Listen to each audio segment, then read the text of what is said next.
La Fabrique Audio présente La Petite Histoire. www.lafabriqueaudio.com. Aujourd'hui, je vous propose de rester en France et de découvrir une abbaye, pas n'importe laquelle, puisqu'elle a le doux surnom de l'abbaye la plus hantée de France, l'abbaye de Mortemer. Vous êtes maintenant ici, et quoi qu'il arrive, vous ne pouvez plus reculer. Bonjour à tous et bienvenue dans un nouvel épisode de La Petite Histoire du Paranormal, un podcast de la Fabrique Audio. Je suis Florent Mounier et c'est moi qui vais vous raconter cette petite histoire. Vous êtes de plus en plus nombreux à nous écouter, à nous suivre. Alors merci beaucoup, n'hésitez pas une nouvelle fois à nous suivre sur nos différents réseaux sociaux. On est sur Facebook, Twitter, Instagram pour être au courant de toutes les sorties de La Petite Histoire. Allez, on prend ensemble la direction aujourd'hui de la Normandie et plus exactement de l'Isère pour découvrir l'histoire de l'abbaye de Mortemer. Alors il faut dire déjà que son nom, Mortemer, n'inspire pas vraiment le bonheur et la joie, non. Pourtant l'abbaye se trouve dans un endroit vraiment bucolique, un endroit avec une forêt, on est au cœur d'une forêt d'êtres, la forêt de Lyons pour être exact.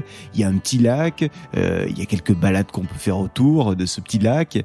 La construction de l'abbaye remonte à l'année 1134. Elle avait été construite, cette abbaye, sur demande d'Henri Ier Beauclerc, premier duc de Normandie, roi d'Angleterre et quatrième fils de Guillaume le Conquérant.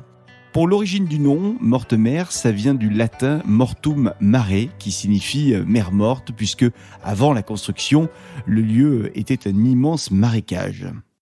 Alors l'abbaye est la première abbaye cistercienne de Normandie et ses résidents vivent en totale autarcie. La construction de cette abbaye s'est étalée sur plusieurs années puisqu'elle s'est agrandie. Elle a eu une très forte influence sur toute la région jusqu'au XVIIIe siècle. Et c'est le moment, le XVIIIe siècle, où l'abbaye a commencé à perdre en notoriété et surtout en influence. C'est en 1789 que tout a basculé pour cette abbaye et d'ailleurs pour de nombreuses abbayes puisque, vous le savez, c'est la Révolution française. C'est donc un petit peu un grand chamboulement en France et pas seulement à Paris mais dans toute la France. Il ne reste à ce moment-là que 4 moines dans cette abbaye de Mortemer et un jour, des révolutionnaires entrent dans le domaine à la recherche des derniers résidents des lieux. Les moines sont accusés en fait à l'époque d'être des affameurs du peuple et donc on recherche les moines pour les tuer. Les 4 moines finissent donc par être attrapés et ils sont sauvagement assassinés dans le cellier de l'abbaye. Alors après ça, l'abbaye est officiellement fermée en 1791. Elle est ensuite vendue et c'est là que tout commence. Bah oui, parce que depuis ce jour tragique du meurtre des 4 moines, de nombreuses choses auraient commencé à arriver. Des trucs, vous allez le voir, pas vraiment net, un peu bizarre même. J'en veux pour preuve cette première petite histoire qui s'est déroulée pendant la Première Guerre mondiale. Des officiers anglais qui sont en train de marcher dans une forêt qui se trouve juste à côté de l'abbaye. Ce jour-là, ces officiers sont seuls dans la forêt. Enfin, ça c'est ce qu'ils pensent. Jusqu'à ce qu'ils aperçoivent au loin, entre 2 arbres, 4 hommes en train de marcher eux aussi. Les hommes qui sont en train de déambuler dans la forêt paraissent un petit peu étranges. Alors les officiers décident de s'en approcher et ils décident ensuite de les suivre. Et les 4 personnes semblent se diriger vers l'abbaye. Alors les officiers les suivent sans bruit vers l'abbaye. Mais alors qu'ils sont en train de s'approcher de plus en plus de ces hommes, et bien d'un coup, d'un seul, les hommes disparaissent. Ça, c'est donc une première histoire de disparition un peu étrange. Mais attendez, c'est loin d'être fini. D'autres témoignages racontent la même histoire. Et si ces 4 personnes étranges étaient en fait les 4 moines. Ces moines qui errent sur les lieux de leur meurtre. Ouais, c'est ce qu'on raconte. Bon, en tout cas, cette légende des moines fantômes n'est pas la seule légende qui existe autour de cette abbaye de Mortemer. C'est pas l'abbaye la plus hantée pour rien. Tiens, vous vous souvenez que dans un épisode précédent, je vous avais raconté la légende de la Dame Blanche. Et je vous avais dit d'ailleurs que la Dame Blanche, la légende, datait de bien avant l'histoire de la fameuse autostoppeuse qu'on voit dans un virage. Eh bien, sachez qu'ici, à Mortemer, une Dame Blanche serait présente. Et cette Dame Blanche serait en fait l'âme d'une certaine Mathilde. Mathilde l'emperesse. Alors elle, Mathilde l'Emperesse, c'est en fait Mathilde de Normandie. C'est la fille d'Henri Ier et la petite fille de Guillaume le Conquérant. Rien que ça. Alors la jeune femme était, semble-t-il, atteinte de folie. Et pour la guérir, en tout cas pour éviter de la montrer un petit peu trop au peuple, son père avait décidé de l'enfermer dans l'une des chambres de l'abbaye de Mortemer, la célèbre chambre rose. Elle y est restée dans cette chambre pendant plus de 5 ans. Alors pour Mathilde, vous l'imaginez, ça a évidemment été un immense traumatisme. 5 ans enfermé dans une petite pièce sans sortir, c'est pire qu'un confinement Covid. Toujours est-il que Mathilde se sentait extrêmement seule, à ce qu'on dit, et déprimée. Mais ça ne l'a pas empêchée d'avoir une vie très remplie, puisqu'elle a été impératrice du Saint-Empire romain germanique, comtesse d'Anjou, et puis également duchesse de Normandie, mariée 2 fois et mère du futur roi d'Henri II. Elle s'est donc bien occupée durant toute sa vie. En tout cas, la légende raconte que depuis sa mort, elle est toujours en colère, encore actuellement, contre son père, et elle reviendrait de temps en temps hanter les ruines de l'abbaye de Mortemer, les nuits de pleine lune. Elle est habillée d'un voile blanc et d'une chouette, une chouette qui est posée sur son épaule. Alors si vous la croisez, faites bien attention à un détail très important, regardez ses mains. En fait, sur les mains, elle a des gants. Si elle porte des gants noirs, malheureusement pour vous, ça annonce votre mort prochaine.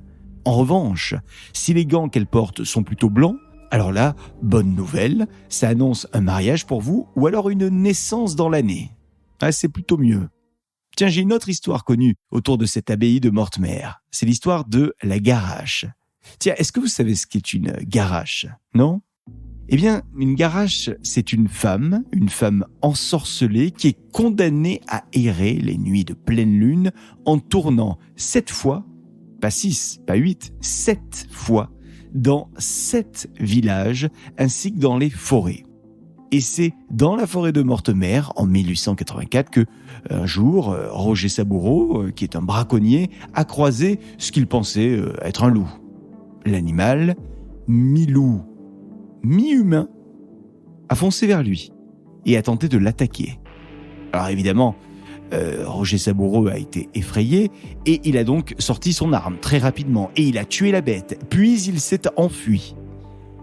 Le lendemain, Roger Saboureau, un petit peu par curiosité, est revenu sur les lieux. Et là, surprise quand il est arrivé, il a découvert une femme à l'endroit même où il avait tué la bête, une femme qui était morte et qui gisait dans une mare de sang. Alors, aucun doute pour lui, il s'agit bien d'une garache. Enfin, en tout cas, c'est ce qu'il a raconté à tout le monde.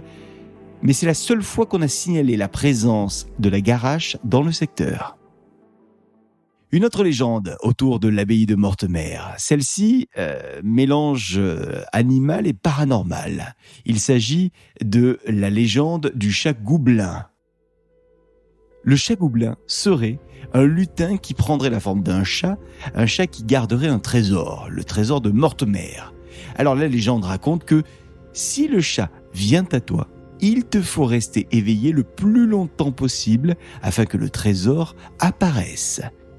Mais ne t'emballe pas, le trésor n'a jamais été trouvé parce que, ouais, ça je ne voulais pas préciser, mais ce fameux trésor serait maudit. Eh oui, sinon c'est trop simple. Le trésor serait maudit peut-être par les moines qui se sont fait assassiner, souvenez-vous. Et donc, il semble que quiconque trouve le trésor serait voué à mourir ensuite dans d'atroces souffrances.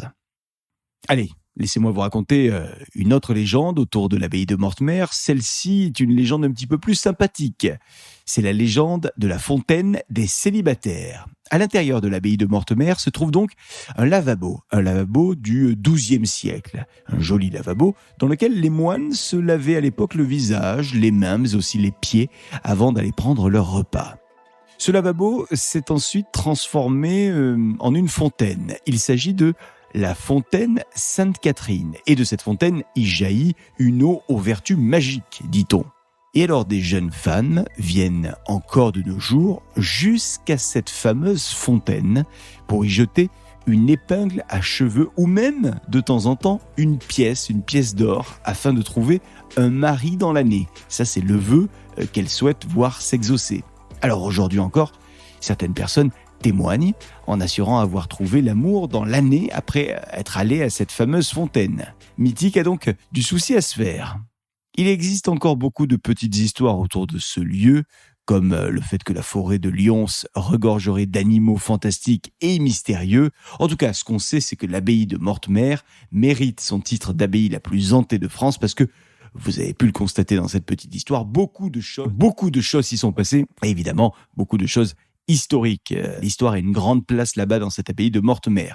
Je vous invite donc à aller la découvrir parce que ça vaut vraiment le déplacement, c'est très beau. Et puis, qui sait, peut-être que vous allez y croiser d'étranges personnages.